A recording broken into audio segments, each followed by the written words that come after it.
Good question. Stick around for that. Plus, more veterans are now headed for the memorials to our armed forces on the National Mall today. So what will happen when they get there? A World War II veteran group came yesterday, and they managed to get past the barricades. So what happens today?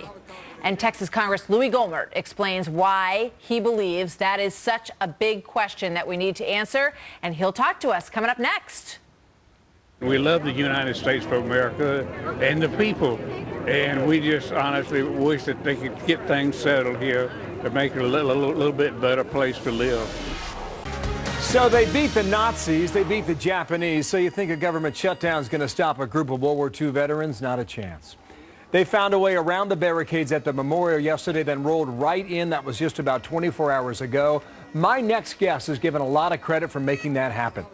Republican Congressman Louie Gohmert out of Texas, back on the Hill with us. And, sir, good morning to you. Good morning, Bill. Michelle Always good to talk to you. Michelle Bachmann was on with Martha last hour. She gave you credit for removing the barricades. What happened yesterday? Well, Steve Palazzo had a group of 85 to 98-year-old veterans that were from World War II. They were going to be out at the World War II Memorial. And Bill, it is a granite sidewalk. It's a sidewalk.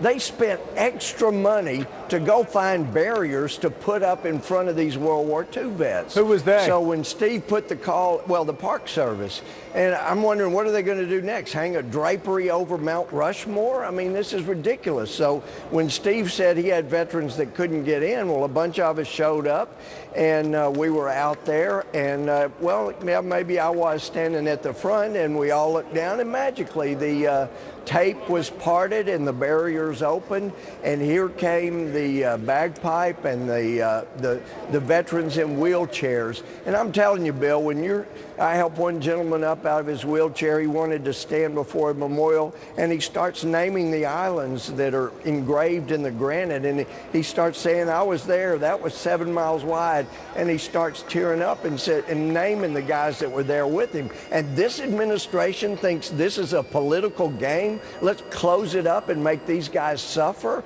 I mean, this is outrageous. It's a sidewalk. Leave it open so they can enjoy it. We'll be back there today. Yeah, let me clear this up here. Steve Palazzo is a representative from Mississippi, one of your colleagues. That's right. He said that he called the White House, and the White House said we can't do anything about this. Talked to the Department of Interior, talked to the Parks Department. It just seemed to go round and round and round.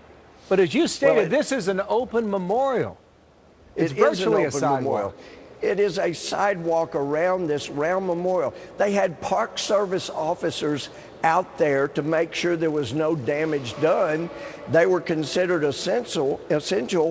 There's no reason not to allow these veterans to go through, just like not a lot of people can disagree with you on that. Now, in about 15 minutes, there are more members, more veterans from Kansas now. That's right. This group yesterday was from Mississippi. They're expected at the memorial. What will happen then?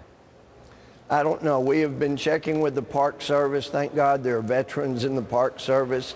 Not everybody knows the laws in the Park Service. We got some work to do there. But for those of us who voted to create memorials and have oversight over those memorials, we're authorized to go in and inspect them, even when it's a surprise inspection. And so we intend to be there to inspect and to get the people who could do the very best inspection in the world, and that is the World War II veterans that know all of those inscriptions, know the places, and represent the states that are engraved there. They live an entire life looking forward to going to that memorial, That's right. as you well know. We're going to be there with them. You will be there in 15 minutes then, right? You're heading there now? Heading there now. Right, we'll after see what this. happens then. Louie Gohmert, thank you. Republican out of Thank you, Texas. Bill. Thank you. Good luck, sir. Thank you. All right.